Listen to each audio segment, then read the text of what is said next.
Thank you very much.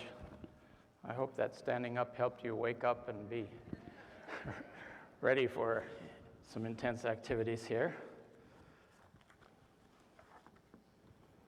Let me organize myself for a moment.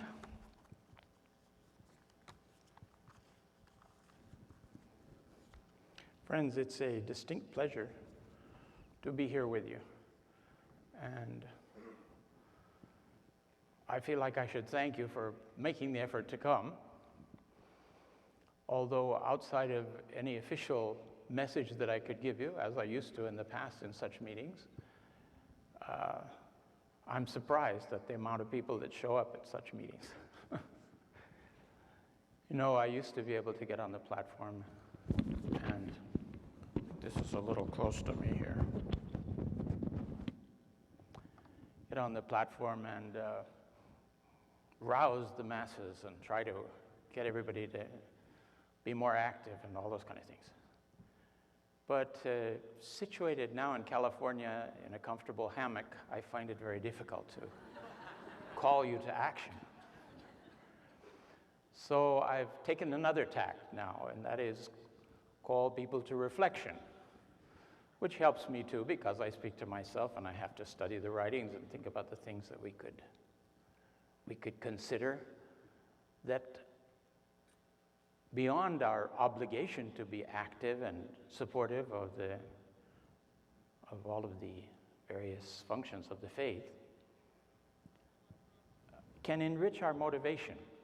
If anything, we need from time to time, like once or twice a day, every day, draw inspiration from the writings in such a way that we don't get tired in the service of the faith, that it provide for us a constant fountain of renewal. And when the committee kindly invited me to this conference, I suggested this subject of immortality in the human spirit. It's a very large and diversified subject. Certainly we won't be able to cover all aspects of it in a weekend, but it's good that we begin, if you will, a renewed consideration of the various dimensions of eternal life, as we will discuss both in this life and in the next life. One of the essential points here is Abdu'l-Baha says that if you don't get it here, you won't get it there. In other words, we have to transform ourselves here to have the full reward of the condition of eternal life in the realms beyond when we move on. We will also consider a few quotations about the fact that those who haven't heard of the faith are not responsible and will have an opportunity to recognize the cause and recognize Baha'u'llah when they go to enter the next world. Those who are responsible for them not knowing, that's another matter. Shoghi Effendi said we should be busy telling people, especially at this early stage of the cause. We always talk about how great it is and how big it is, but when you consider how few we are against the numbers and the masses and the multitudes of humanity, we're really still in a very privileged position, a privileged position which requires us to reflect very deeply about what we can do for the cause and what the cause has done for us when we think about it, when we ask ourselves, what kind of lives would we have if we hadn't discovered the truths of the faith? If we hadn't seen the action of these truths in guiding us, in nurturing us, in developing us a consciousness that we don't see prevailing in the world today, something quite different, and which is the means of our attracting others to the cause and to its role.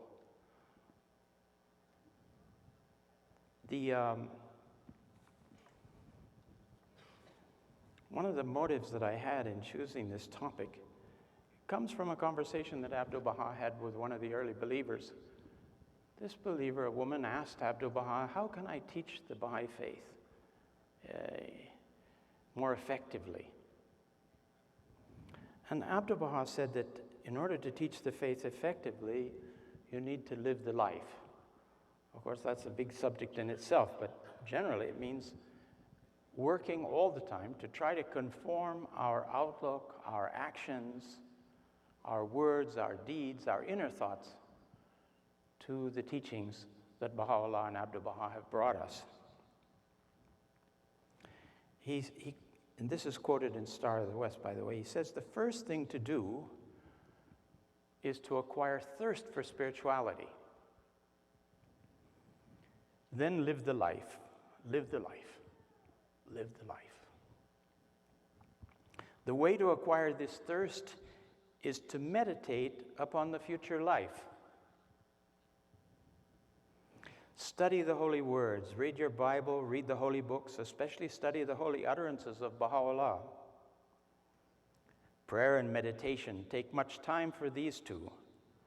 Then will you know this great thirst, and then only can you begin to live the life.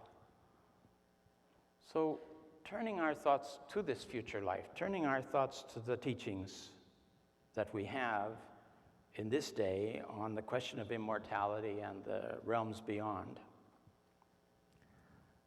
ignites in us that fire and that thirst, if you will, which enables us to be more conscientious in living the life, and that living the life acts like a magnet that draws people to us and helps confirm them in the truth of the faith. We become the letters of the book, so to speak. The book is the great attractor, and we are the individual letters of that book if we conform to its rhythms and to its inspiration and to its forces and energies.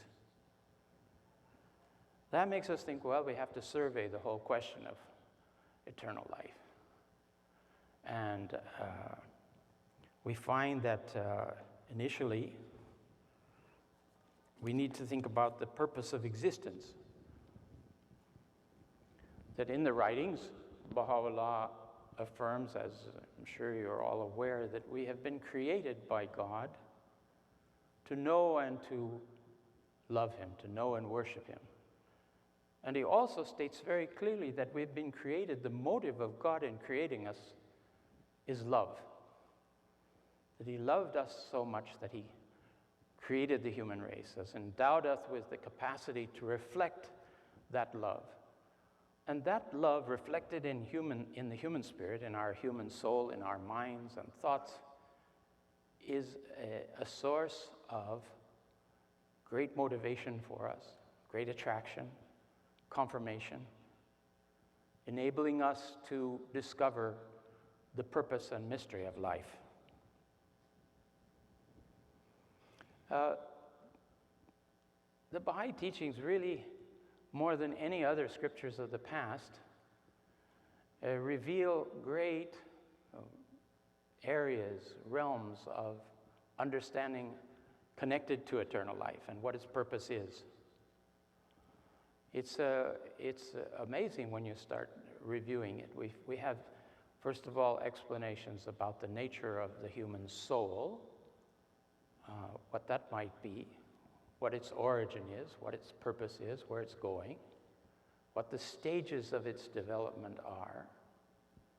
Then we have a whole realm of teachings for the first time, really, in the history of religion about the nature of the manifestation of God, to the degree that we're able to reflect and think about that. We have testimonies from the manifestation of God on His receipt of the divine message that He was called and raised up to deliver. We've never had such an insight in the past. Then we have something about the action of the spirit of faith, one of those degrees of spirit that he describes in his writings, and the effect that has on human realities. Beyond that, we come to the explanations about the character of death and the nature of the hereafter. We will see also that there are certain things we can do to prepare for eternal life, to strengthen us in it. And finally, we come to quotations and passages and answers in the writings about the conditions and activities of the soul in the world to come, something that we've had very little knowledge of or intimation of in the writings of the holy books of the past. And some of the things that were in the holy books of the past have led to misunderstandings and belief in reincarnation and other misunderstood doctrines. And finally, what kind of supportive action, what might be the role of those of us that remain here for our loved ones and dear ones who have already passed on? For the first time, we have quite a bit of knowledge of what assists them in their development in the other world, and a whole array of sublime prayers and meditations to support our loving hopes and desires for them. We'll come to that towards the end of the set of quotations and different things we'll consider here. Along with the question of knowing and loving God, right parallel with it are a number of passages related to the presence of God, attaining the presence of God, and that this is the ultimate goal of human reality. And from what I understand, this may be a good moment to interject this, from what I understand, not necessarily what the teachings state, although I try to follow the teachings, but we don't always get it right. You know, I'm a limited human being. You may say, oh, he's come from that exalted place. Surely he can deliver a clear, exact message, but it doesn't work out that way. You have to compare everything I say against the writings and the texts of the faith. And I hope that my being here will become a provocation for that, for you to go and check it out.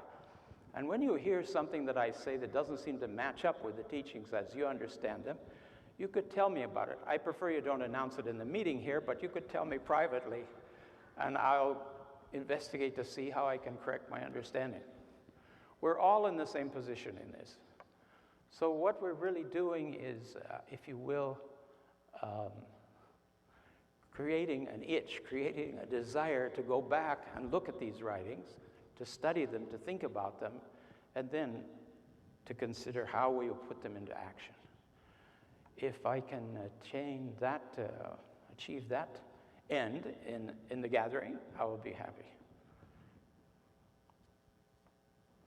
I was telling somebody else, they said, oh, Mr. Dunbar. I said, no, Mr. Dunbar. Mr. Dunbar stayed in the Holy Land. I'm just Hooper now. Especially in California, where everything is first name. It probably is the same way here in Texas. I don't know.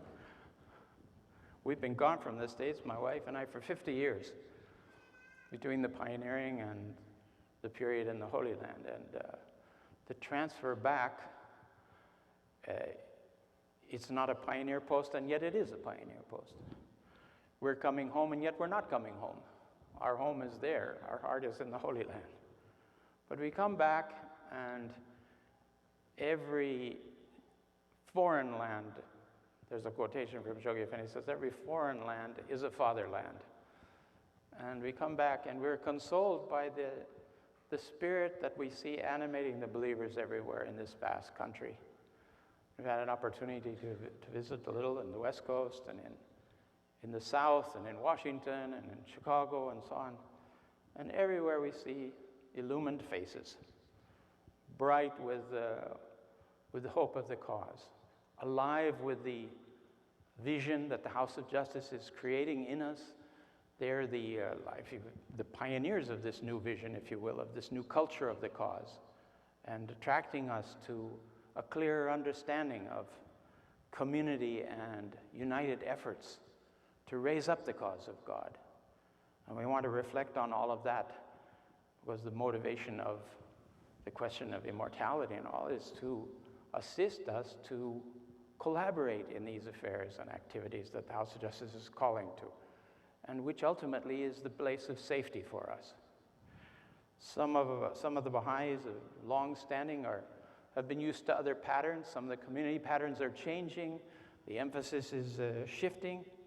But very important for us to realize that that flow of clear, current, fresh energy that comes from the messages of the House of Justice is where we need to be going, and gradually replace any older thoughts and approaches and pet favorite activities to the ones that we're being called upon to perform today. The purpose of existence, the presence of God being the presence of the manifestation of God, affirmed over and over.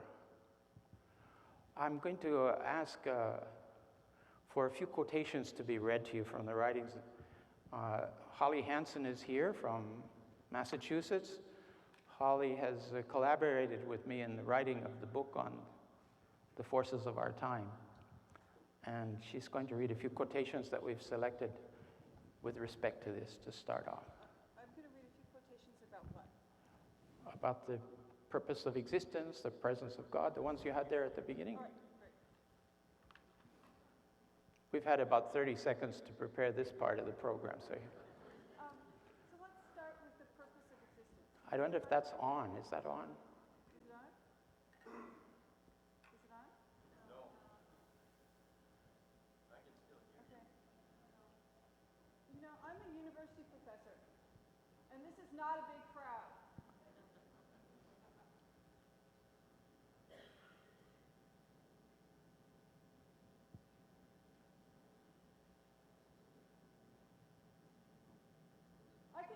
Can you hear me in the back? The purpose of existence.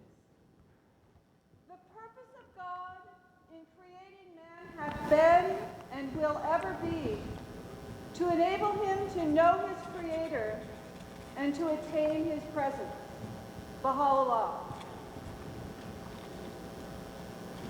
Having created the world and all that liveth and moveth therein, he, through the direct operation of his unconstrained and sovereign will, chose to confer upon man the unique distinction and capacity to know him and to love him, a capacity that must needs be regarded as the generating impulse and the primary purpose of the whole, underlying the whole of creation.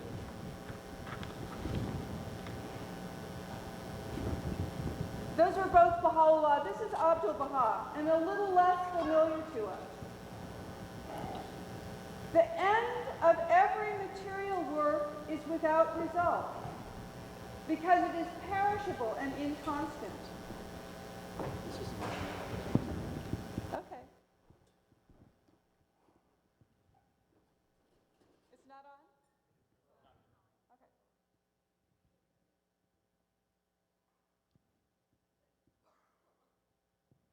Is this what you want? Mm-hmm.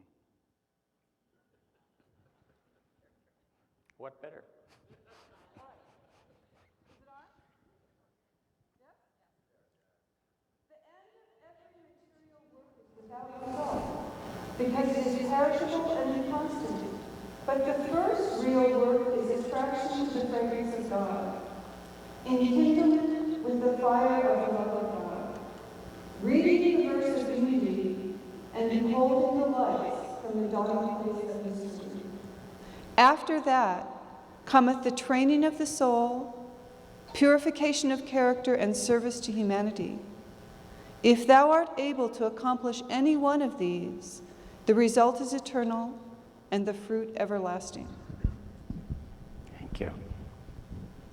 How do I turn this off? Are you turning it off? Okay, cool. Thank you.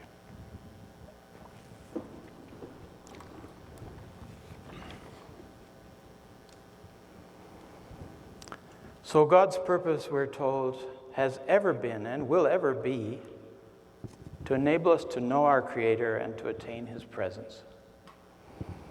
Now, you're all aware of the Baha'i teachings that the essence of God the inner reality of God, the central orb of the universe, so to speak, is incomprehensible because of the vastness of the character of, and we can't even discuss what that is, it's completely unknowable. It surrounds us, and we are the surrounded and not the surrounding. If we could surround him and understand him, then he would no longer be God, and I don't know what we would be. Foolish, I think, probably. But in any case, we understand that this great unknowable essence, or our Creator, out of his love for us has brought into being manifestations of God, what are called in the Baha'i writings the manifestations of God, that manifest the divine names and attributes, that reflect, if you will, in a manner commensurate with our capacity to receive and accept them, the rays of that central orb of the universe. We believe that God is not an unconscious force. He's a personal God. He has awareness of us. He's constant reality that's present. But he transcends any attempt on the part of our limited individuality to understand him. In fact, if we could understand him in any way, Baha'u'llah says we would be totally overwhelmed and annihilated, because that's a power that's sustaining what we now know through the modern developments, an endless universe that goes out there in every direction, that has existed for billions of years, that is full of galaxies and planets to a number that no one can calculate. I mean, they quite admit now they don't have numbers to deal with these things. I remember a few weeks ago we saw a three-dimension IMAX performance about the Hubble's developments. If you have a chance to see that, I suggest you go see it. It completely opens your mind to a whole new type of existence. The end of the universe, where they go with their cameras, is only the beginning of something else that also is endless. So we realize that such a creator that has within his orbit and realm not only these visible worlds but invisible worlds is something quite beyond our limited capacity. So he creates a reflection of himself and progressively reveals this reflection into the world of humanity and nurtures and develops us stage by stage until we become aware of his presence. And at first, we may think we're focused on Baha'u'llah, yes, but Shoghi Effendi tells us that it's not his person, his outer reality, which he needs in order to come into the world to exist with us, to convey his message, but the light that shines from him or through him from the Creator. One time in Chile several years ago, when we were looking for temple land down there, the lady who was dealing with the Baha'i public relations said to me that she liked the Baha'i writings, the Baha'i teachings, but she didn't understand this thing, how we could worship another human being. And could I please explain that? Well, I took a deep breath and I said, you know, there's different orders of beings. Some of them seem to be the same, but when you look carefully there, or not even too carefully, you see there's quite a difference. For instance, in our present circumstances, we live on the planet Earth, and there are other orbs around us, but there's a central orb, and that central orb is the sun. It's also a body, like these other bodies, but not at all the same. All the life of all these planets depends on that power of that central sun. And Abdu'l-Baha, in his explanations, and surely in the tablets of Baha'u'llah, we see that this sun of truth is considered a reality that's symbolized in the outer world by the activities of the physical sun. Through its light and through its warmth, all things exist. So our inner spiritual nature requires that light and that warmth in order for it to develop and to become aware of its maker. Well, I don't know what the dear lady did after that. She seemed to be satisfied at the moment with that explanation. But I think it's something we need to realize, that the manifestation, yes, he has an outer physical existence, but it's far superior. I think when we think of it in terms of Jesus or Moses or Muhammad, we realize they were historical figures, but they far transcended that in the role that they played in the release of divine energies, inspiration, which then sustains millions of people for thousands of years. It's not as if we could be confused about who the messengers of God are if we look through human history. We see philosophers, Plato and Aristotle and so on, they have an influence, but they don't have a following, they don't have a community, they don't have a civilization that comes in the wake of those teachings. Now we're at the very early stages, the formative age of the Baha'i teachings, so we don't see those realities coming out yet. To some degree, we feel them in our own beings. Those of us that have lived as long as I have, and I'm sure there's some of you in the room, can see the changes that have taken place over half a century. Great transformations are, quite unprecedented if you look at past history. Up until the coming of the Bab, from the time of Christ until the coming of the Bab, the speed that you could go anywhere was the speed of a horse. That was it. You couldn't go any faster. But think what's happened since the coming of the Bab. How we've all been transformed in our possibilities. How the oneness of mankind proclaimed in Baha'u'llah's central teachings, and what Abdu'l-Baha calls the first principle of the Baha'i faith, that we are all the leaves of one tree and the fruits of one branch, how that's coming into human consciousness. How it's coming into human consciousness through ways that we never could have imagined at the beginning. For example, how technology has linked together some of us older people, but mostly the youth all over the world, in the internet and now in Facebook and other realities, created for other purposes, but they get bent gradually to the divine purpose because they infuse people with an understanding, just as maybe the Olympic Games does, that we're all one people, we all have the same aspirations, we're all one race. Television has also given us an immediate access to events around the world which confirm us in an understanding of that oneness. And through these developments, we can begin to perceive the long-term effects of Baha'u'llah's coming, how these energies convert themselves into new sciences and new arts. And by the way, in the original writings, arts and sciences have a little different meaning from what we understand by arts in modern English. Science is the knowledge base of realities that's perceived and registered and measured. And arts are the applications of those realities to the service of humanity. So within the context of the Baha'i writings, dentistry is an art. Agriculture is an art. It develops in products, in services, the sciences that are growing through experimentation and observation on the other hand. So Baha'u'llah says we should familiarize ourselves with all arts and sciences. It's a big range of things.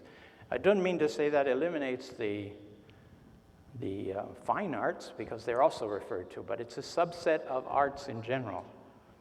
And of course, we know different passages in the writings about music and crafts and skills of various sorts. So coming back to these quotations,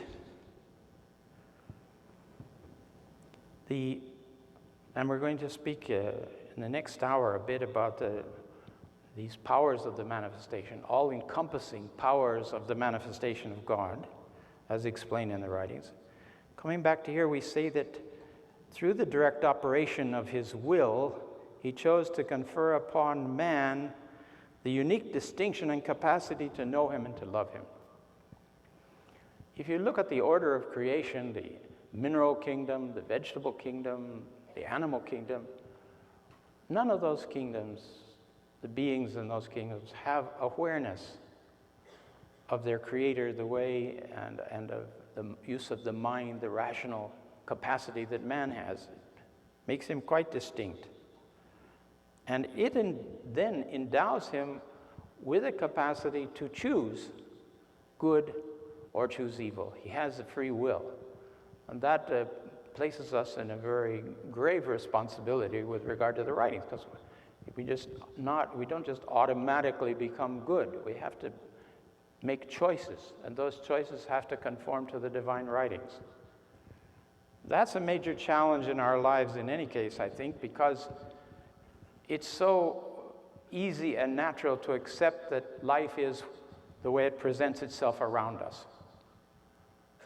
But if we compare the content of the divine writings with the motives and actions and willfulness of the society around us, we realize this is nothing very similar at all.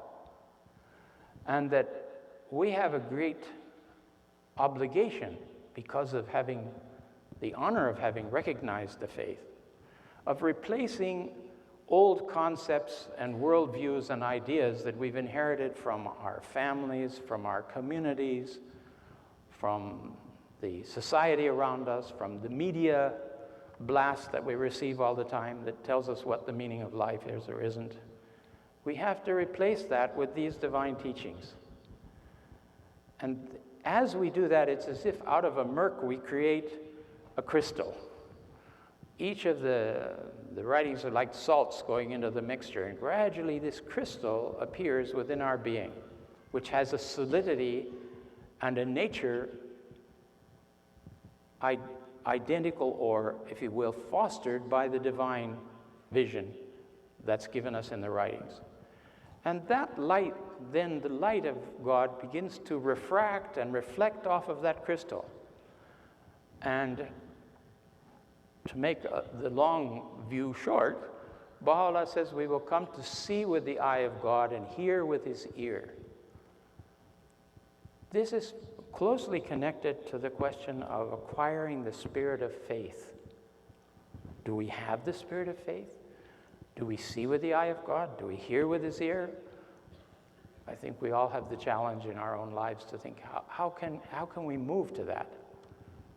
And then to see how important that is with relation to what's going to happen after we shake off the mortal coil, so to speak, after we leave our bodies behind and we move on. What opportunities will we have there? The world that we see around us, Abdu'l-Baha says, is a world of darkness, because the world is walking, having abandoned the knowledge of God, having turned to other forms of worship, if you will, having occupied themselves with any number of distractions.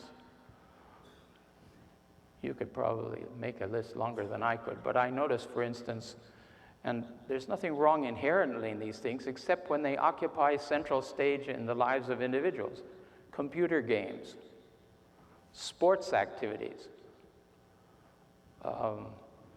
entertainments of all sorts, distractions, things that keep us from taking a little time each day to think about who we are and how we're moving along, to bring ourselves to account, as Baha'u'llah suggests, at the end of each day, to measure our actions and our motivations, if you will, against what we read in the Holy Writings, to ask God's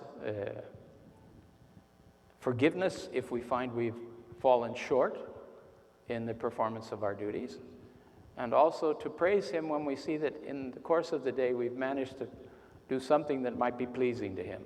The Bab says, weigh your actions this way, in these two categories.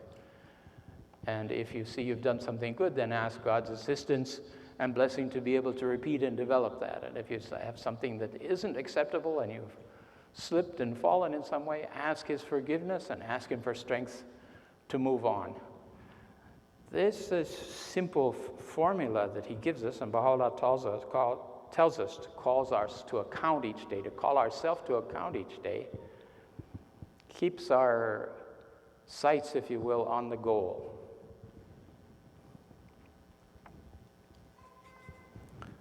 The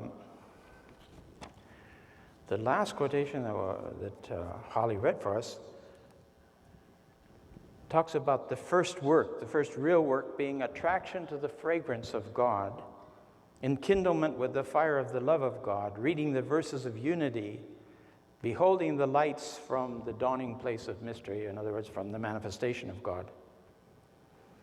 After that cometh the training of the soul, perfection of character, and service to humanity. The one is motivated by the other.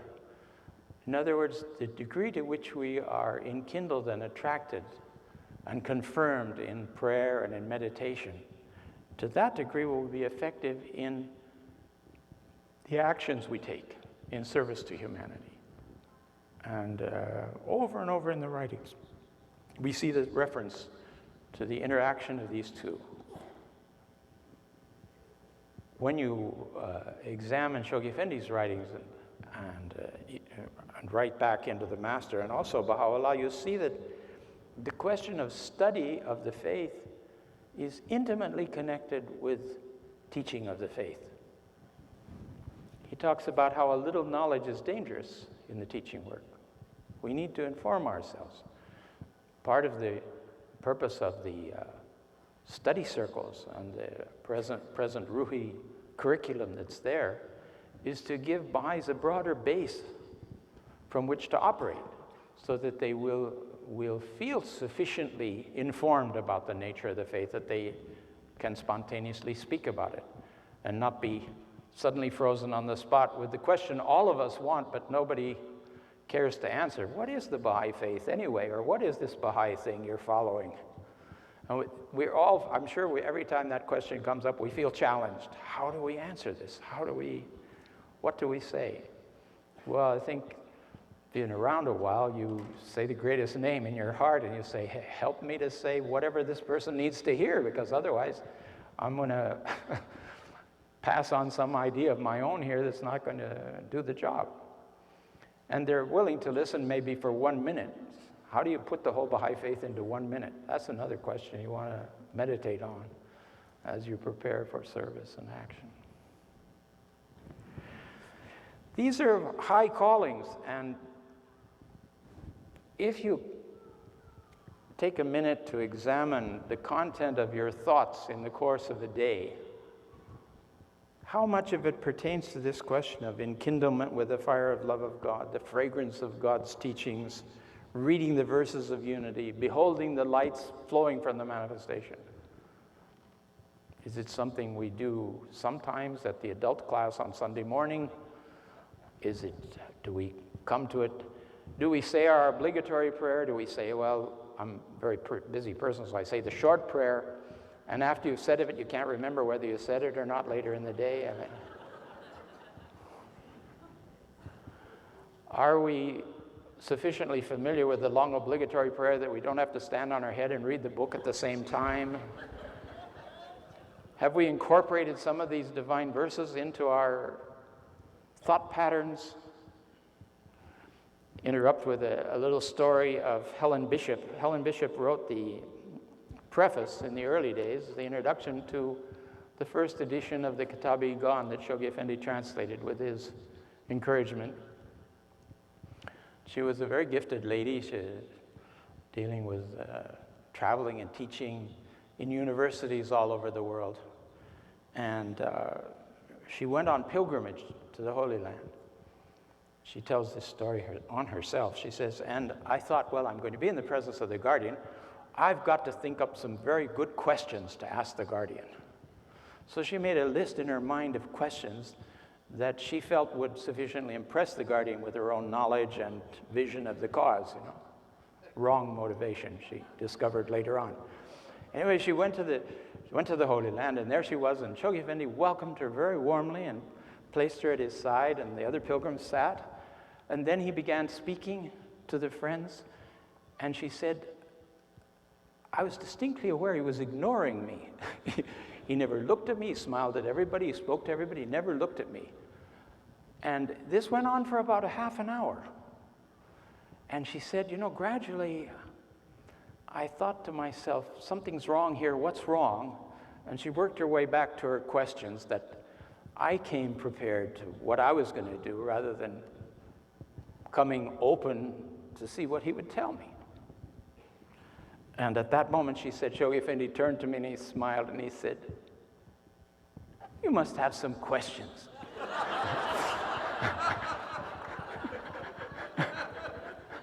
I'm sure, Mrs. Bishop, you have some questions, some deep questions. And she said, I couldn't think of a single one. Well, she said, I gathered myself together and I thought, what's the most important thing that I want to know? And she said, it's, how can I teach better? How can I teach the cause more effectively? So she asked that. And she said, Shoghi Effendi, I mean, I could have imagined the things he could have said, but I never could have imagined what he did say. He turned to me and he said, Mrs. Bishop, you should memorize the hidden words. Now, this is a lady that had, you know, vast knowledge of the teachings of the faith, and I'm sure she knew the Gledes backwards and forward, and the Agon, and all the other things that she's done, but she hadn't thought of that. And she said, you know, it startled me, but I went away and I memorized at least the English ones of the Arabic hidden words. I memorized the English ones. She said, I never got the whole thing, all the Persian, but I did the English ones. And she said, it made such a difference because these divine thoughts would come into the phrasing of the way I stated things in my talks, and they would come into my mind at different moments and inspire me. I could, in life's activities and the various situations that you encounter, you see the application of these holy words. And really, Shoghi Effendi wasn't saying anything new. The Master had called upon the Baha'is to memorize the hidden words also. And he said something more startling. He said, if you are assisted, and this is the question of if we have names and attributes of God, if we attract names and attributes of God, it's because God assists us in that. We ask him, we beg of him. If he confirms us, then we reflect those things. And but I lost my thought here. The application of the hidden words in her life, then she found, was consistent across the board, and it would enable her, would inspire her in different ways. So the Master, having said we should do this, oh, I know, I've got back on track now. The Master said, if you are assisted to live one of these hidden words, you will have lived all of them. So we can, from that, we can understand that they're entirely interactive and reflective, the one hidden word of another. So whichever one attracts you and appeals to you, beg God to assist you to live that, to make that part of your life, and then the whole rest of the gamut of the inspiration of the hidden words will come into play in your lives. Obviously, this question of, you know, how much do we think about the writings? How much time do we take to study them? How is it that we drift away from this attraction to the faith that we've all felt at some time, or we wouldn't be Baha'is, and we wouldn't be in this room? How is it that it's sometimes lessens? Some of you, maybe you'll recall, Bill Sears used to say this in the meetings. He says, if you don't feel as close to God as you used to, who moved? This is the whole thing. It's we're the ones, you know, that are carrying the balance here, and we have to apply ourselves as best we can. I read the other day I was a bit startled when I saw it, a copy of a letter of Shoghi Effendi to an individual, sending regards to this individual and saying that whatever else they did in their lives, he hoped they would find a couple hours a day to study the holy teachings. A couple hours a day. That's kind of like starters, you know, whatever else you're doing, set aside a couple hours for studying the writings. How many of us have done that in our lives? How many of you have, in your past, studied some subject at university or even before that, where you studied every day for 1 hour that subject? For example, the very useful subject, history of Texas. I don't mean to knock history of Texas, that's important. But when you compare that to the content of what the revelation of the messages of the divine revelators and the implications that has in our lives and the repercussion it can have on the ordering and peaceful coexistence of mankind, there's no comparison. Don't stop studying the history of Texas, but do take up some study of Baha'i history and try to, as the best you can, absorb that, make it your own. All of the writings of the faith at the beginning, sometimes I know I found as a new Baha'i, I could read the Master with much greater ease than I could read Baha'u'llah. It seemed to me Baha'u'llah was saying the same thing over and over. Of course, he is saying the same thing over and over. We just don't know what he's saying. But as we begin to get some idea from reading the Master, he leads us into it, and we begin to see the power and beauty then of Baha'u'llah's teachings. There's a book, the Prayers and Meditations revealed by Baha'u'llah, that I think is a great neglected text, if you will, because we think of it as we read it, we open it, it's a big book, it's hard to become familiar with, we don't find our way around easily at the beginning. And we open up and we find some prayer and it says, "Thou beholdest me shut up in my prison house." And that's not for me, and we go to another prayer. Now, Shoghi Effendi has taken his good time to translate all these meditations so that we could understand something about the nature and sufferings of the manifestation of God. So sometime take up that book and just mark which ones are the ones that seem to be in Baha'u'llah's personal voice, appealing to God or lamenting his condition or whatever it is, and study those apart. Make it a book of study as well as a book of prayer. An infinite source of things. We've got the gleanings where Shoghi Effendi has selected key passages from the whole range of Baha'u'llah's writings and offered them to us. We have the Kitab-i-Gan, the Book of Certitude, which is this all-time doctrinal great work that links the whole history of the redemptive scheme of God through the past dispensations, through past prophets up to the present day, and shows us the keys and offers us even the content of what should be the spirit of a true seeker so that he can acquire the fire of the love of God and behold the lights shining from the words of God. How we can develop a thirst for spirituality that the Master mentions here in this early quotation so that we can live the life. How can we focus our attention sufficiently during each day that this will become a growing process in us and will be the source of comfort, of guidance, of exhilaration in our lives, and will enable us then to touch others with the truths and the beauty and the fragrance of the writings, if you will. If you accomplish any one of these, he says, the result is eternal and the fruit everlasting. It's a little bit like the hidden words. If you do one of them, you're going to get all of them. If you take the time to focus on any one of these aspects that we're talking about, then we're promised that will be something that will give you an eternal outcome.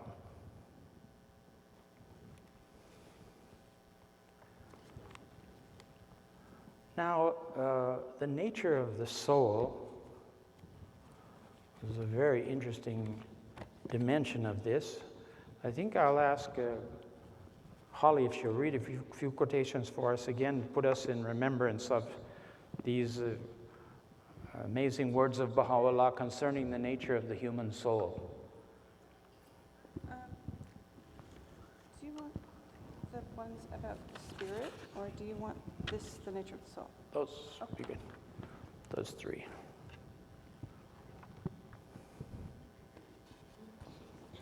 Thou hast asked me, concerning the nature of the soul. Know verily that the soul is a sign of God, a heavenly gem whose reality the most learned of men hath failed to grasp, and whose mystery no mind, however acute, can hope to unravel. It is the first among all created things to declare the excellence of its creator, the first to recognize his glory, to cleave to his truth, and to bow down in adoration before him. If it be faithful to God, it will reflect his light and will eventually return unto him. If it fail, however, in its allegiance to its creator, it will become a victim of self and passion and will, in the end, sink in their depths. Baha'u'llah. Again, Baha'u'llah. These energies with which the day star of divine beauty and source of heavenly guidance hath endowed the reality of man lie, however, latent within him, even as the flame is hidden within the candle, and the rays of light are potentially present in the lamp. The radiance of these energies may be obscured by worldly desires, even as the light of the sun can be concealed beneath the dust and dross which cover the mirror. One more? That's good. The next one on the top of the next page. Okay. Again, Baha'u'llah. Verily I say, the human soul is in its essence one of the signs of God, a mystery among his mysteries. It is one of the mighty signs of the Almighty, the harbinger that proclaimeth the reality of all the worlds of God. Within it lieth concealed that which the world is now utterly incapable of apprehending. I'm going to read that sentence again. Good. Within it lieth concealed that which the world is now utterly incapable of apprehending. Ponder in thine heart the revelation of the soul of God, that pervadeth all his laws, and contrast it with that base and appetite of nature that hath rebelled against him, that forbiddeth men to turn unto the Lord of names, and impelleth them to walk after their lusts and wickedness. Such a soul hath, in truth, wandered far in the path of error.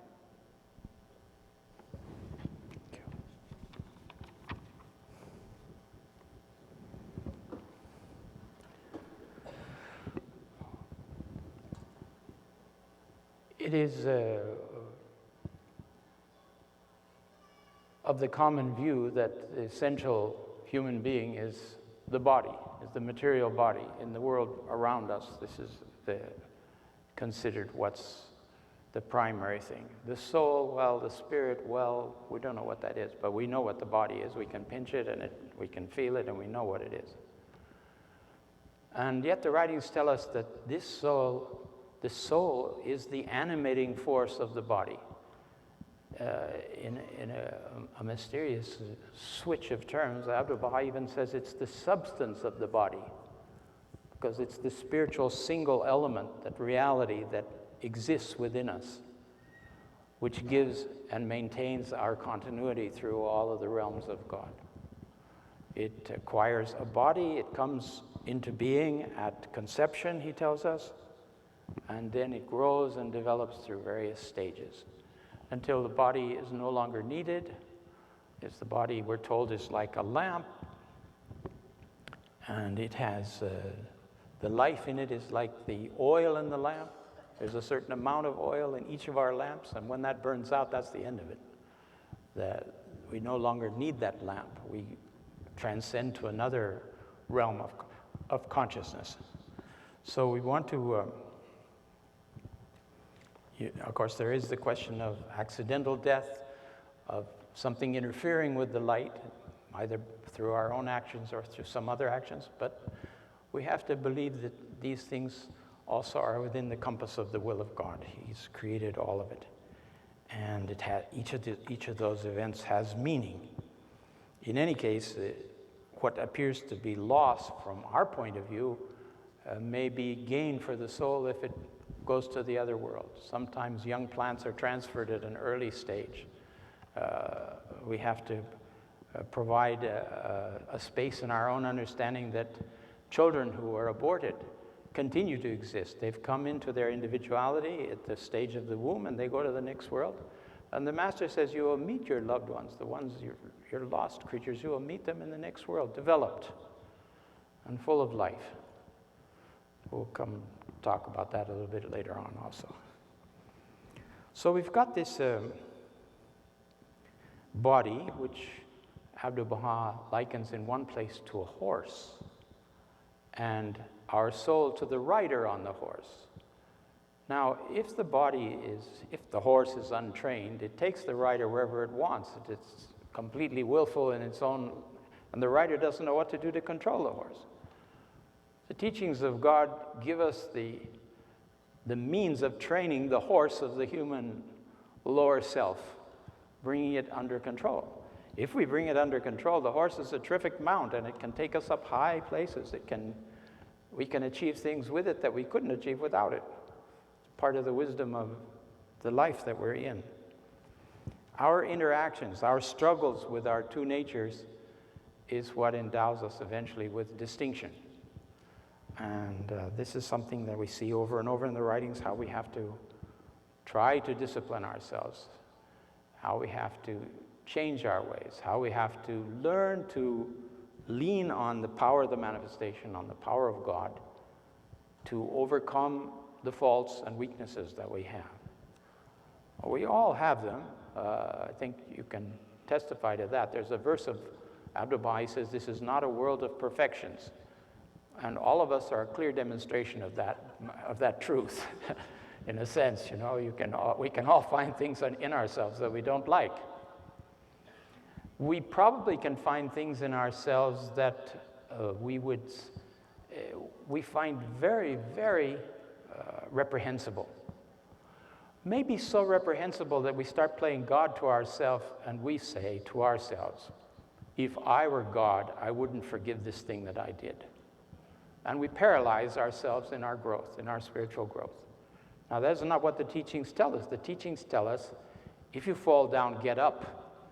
If you commit an error or enter into some activity or some action that's inappropriate, pull back and ask the forgiveness of God. Now, do you remember the names of God related to this? This is good to think about it.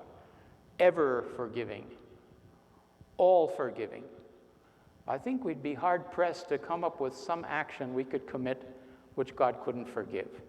I mean, he was ready to forgive Mirza Yahya, who wanted to snuff out the manifestation of God himself at his very essence. He offers him that forgiveness in the book of Aktas. So we shouldn't play God with ourselves. We should let God play God. We should let him forgive us. We should let him raise us up each time we have a failing. We should turn, he says, consume every wayward thought with the flame of his loving mention. This is one of these phrases that's in the passage about the true seeker in the Kitab-i-Gan. Consume every wayward thought with the flame of his loving mention. Well, the mention of God is the remembrance of God. It maybe most effectively would just be the greatest name, Allah Abha. You find your thoughts are, because as we have human bodies, we get desires and we get attractions that are inappropriate. We have to just stop them with some divine thought, with some verse or something. Save ourselves a whole lot of trouble.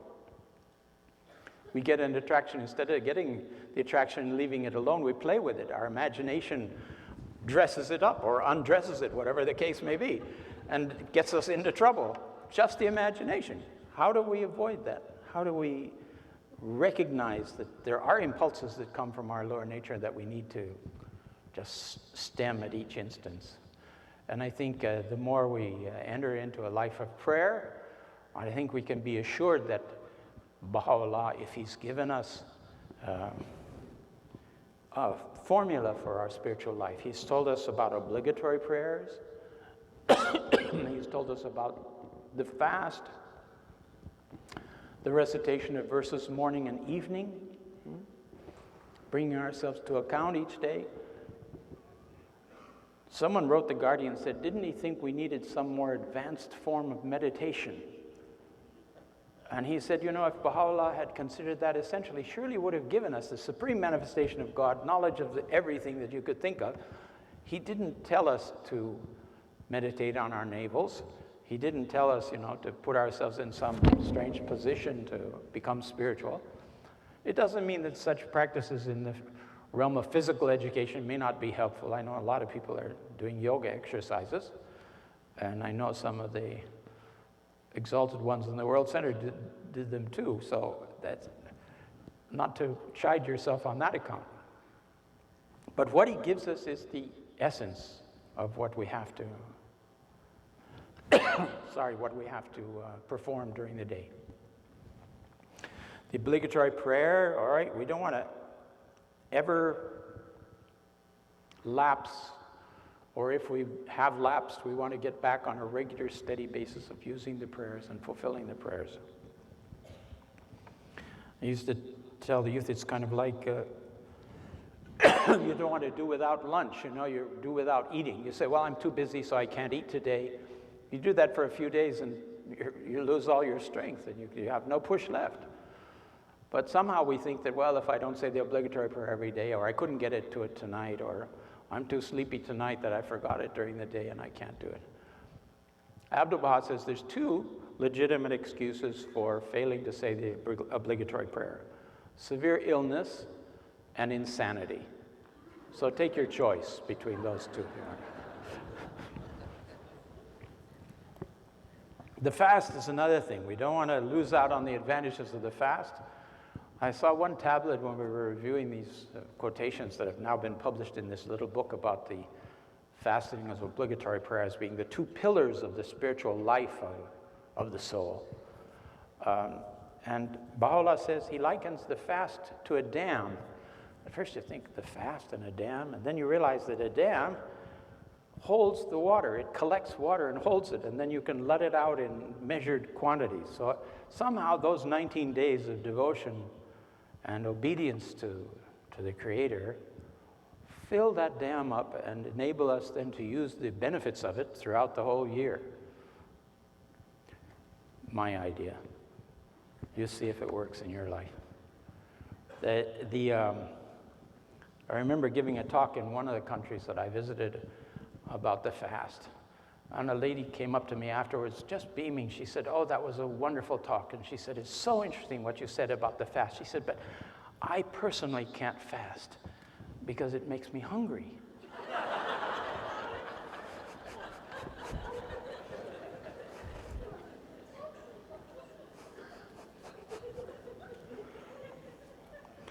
Okay, we want to get the body under control with all of its desires and passions and everything else, and we've got prayers. You know how many prayers are in the prayer book to help us in that job.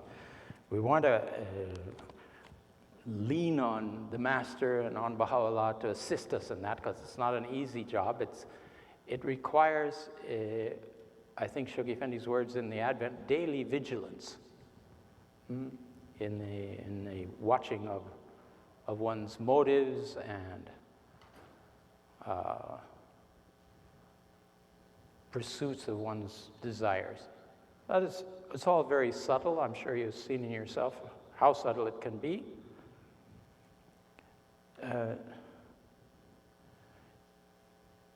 There's a line in the Akdas about not letting your good actions becoming snares for your desires.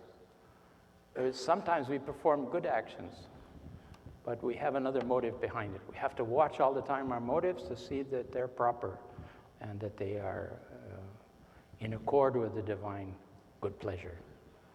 Not fool ourselves. It's easy enough to do sometimes. We wake up suddenly, having fallen down. And again, the principle is to get up and go forward.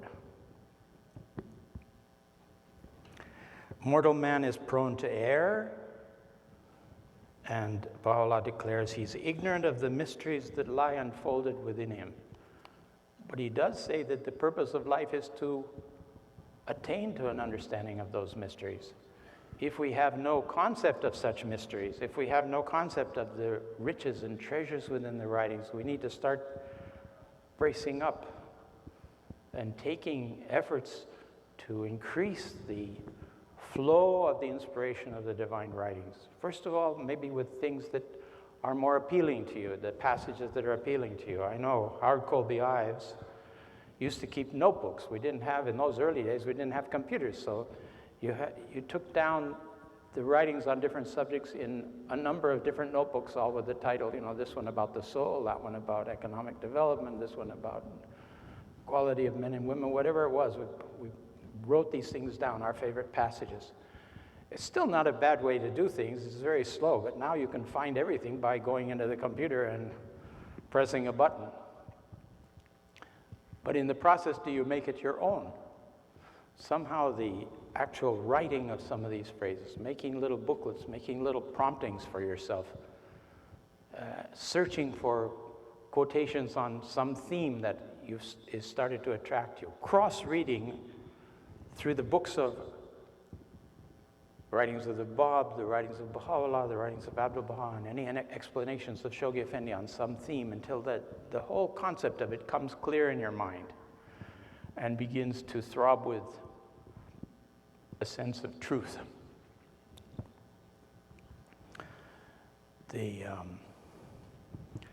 This then lets the energies that he says are latent in our soul, lets them start coming to life, and gives us great joy, and also gives us fresh resources for serving the interests of the plan we're involved in, for carrying out the divine plan. Abdu'l-Baha says a startling thing in the tablets of the divine plan. He says he wants us to become incarnate light.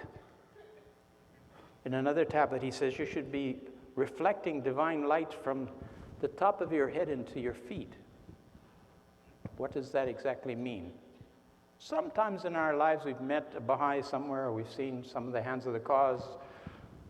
You see how radiant they became when they were serving the cause. And you realize you can see some example, some pattern of it in the world.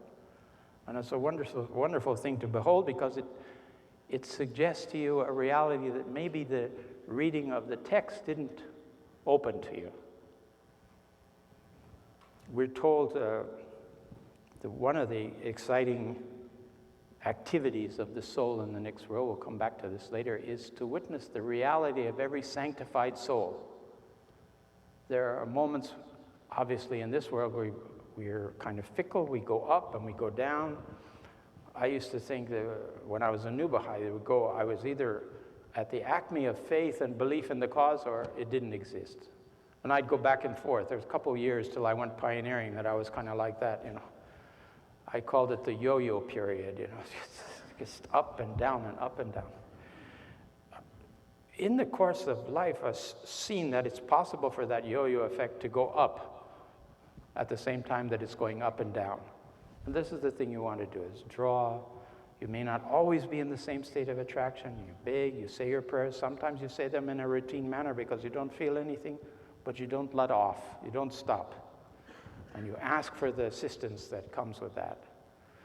And the association with the loved ones of God, as we have in occasions like this in this conference, also a source of terrific inspiration, because you see the love flowing from the Baha'is. And it's an impersonal love that Abdu'l-Baha calls us to. He says in his talks in America in particular, he says, I want the friends to love all humanity the way God loves all humanity. And that love is a reflection of the love we have for God and for Baha'u'llah. That's the source of the love we have for humanity. Not their good qualities or their bad qualities. My heavens, then it would stop us right down.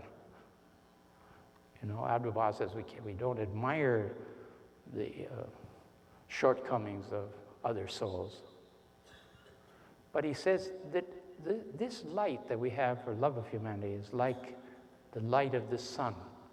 The sun shines down, it shines on everything. It shines on the homes of the sinners and the homes of the blessed and the saints. It shines in the dry places, it shines in the meadows and the lakes and the mountains and everything. Shining all the time on everybody. Our love for humanity needs to be that kind of love, rather than a particular inspection to see whether this person is worthy of my love or not worthy of my love. And it's that kind of love that Abdu'l-Baha is part of living the life that we're talking about, that awakens an esteem in an individual who has no self-esteem, because he sees, you see something in him that he hasn't seen in himself, or she hasn't seen in herself. And you are lovingly addressing some aspect of their being which they were totally ignorant existed. And yet, by the way you speak to them, by the way you act to them, by the love that you show them, it awakens them to the fact that there is that reality that has to be developed, or that you actually see something in me that I didn't know existed, and it makes me happy. And then I want to be with you. And spiritual fellowship proceeds from that. How we have to nurture other souls and help them to realize what they have within themselves. Very important dimension. And part of the thing that then, through teaching the cause, through making these efforts to love others, we gain this dominance over our lower self. It's always sitting there waiting for us. Abdu'l-Baha says in one place, he said that the soul is like a bird on high, and the self, the lower self, the desires of the lower aspect of the soul, is like a hunter running along on the ground. And he's watching the bird, and he has a bow, he has arrows to shoot it down. And he's watching for one weakness on the part of the bird that he can shoot at. And every time, Abdu'l-Baha says, you have a lower human desire, your soul that's on high there flying, it produces an arrow in his quiver, which he's able to say, you want to be sure you don't have these desires as much as you can, because he's shooting at you, he's going to be shooting at you. And that can bring the soul down. And that's the nature of this human life. There's a lot of gamble, and we have to pray a lot for protection. We have to pray a lot for steadfastness. Why do we have this steadfastness? I'm a Baha'i. I always say I'm a Baha'i. What's the problem? It's steadfastness in the vision of human reality that's instilled in the teachings. That's another steadfastness. That's another constancy. Constancy that when the House of Justice says, get up and do this, that we don't say, oh, I don't know if that's the wisest thing here, you know. We don't do that here in, I don't want to say Texas again, but the sky is blue everywhere, so I imagine you've got some of that here too. Okay, soul and the body. Let's see now. The spirit of faith.